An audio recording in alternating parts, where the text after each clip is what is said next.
En prélude des assises de la 138e session du Conseil de l'Organisation internationale du café, OC, et de ses organes subsidiaires qui auront lieu du 10 au 12 septembre 2024 à Londres, au Royaume-Uni, le comité économique appelé communément Comité commun mis en place en marge de la 5e conférence mondiale du café suivie de la 136e session du Conseil international du café qui se sont tenues à Bangalore, Inde, du 25 au 29 septembre 2023, a tenu sa première réunion le jeudi 5 septembre 2024. La Côte d'Ivoire, jadis leader africain du café, a présidé le dit comité. L'honneur est revenu à l'ambassadeur Ali Touré, représentant permanent de la Côte d'Ivoire auprès des organisations internationales des produits de base, de présider ce nouveau comité pour son expérience acquise au fil des années dans les matières premières. En effet, pour rendre le travail du LOC plus efficace, l'accord international de 2022 sur le café, EC,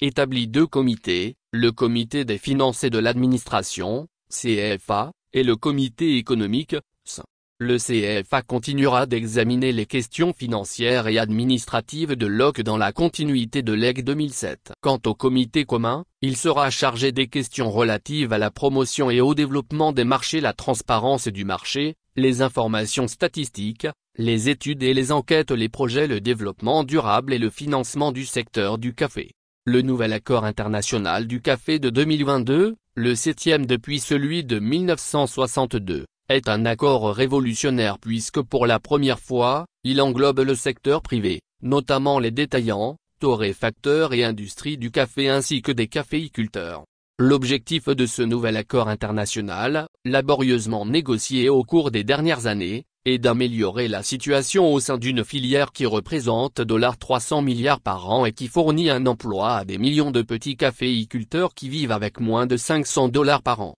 L'OC a pour mission de renforcer le secteur mondial du café et d'encourager son développement durable dans le cadre d'une économie de marché pour le bien-être de tous les acteurs de la chaîne de valeur de cette spéculation. Les pays membres représentent 97% de la production et plus de 67% de la consommation mondiale de café. L'ambassadeur Ali Tour apprécie cette nomination à sa juste valeur et pense que cette nouvelle mission est un défi qu'il faudra relever. Les pays producteurs de café ont besoin de se lancer dans la promotion et la transformation, d'où le rôle primordial du secteur privé que consacre l'accord international de 2022 sur le café. C'est le lieu d'indiquer que l'Organisation internationale du café entend faire une étude de faisabilité pour la mise en place d'un fonds mondial pour la durabilité et la résilience du café. Cette nomination est un hommage rendu à la Côte d'Ivoire qui, grâce à la réforme café-cacao inspirée par Sem Alassane Ouattara, président de la République de Côte d'Ivoire, est une référence et un modèle pour la filière caféière mondiale.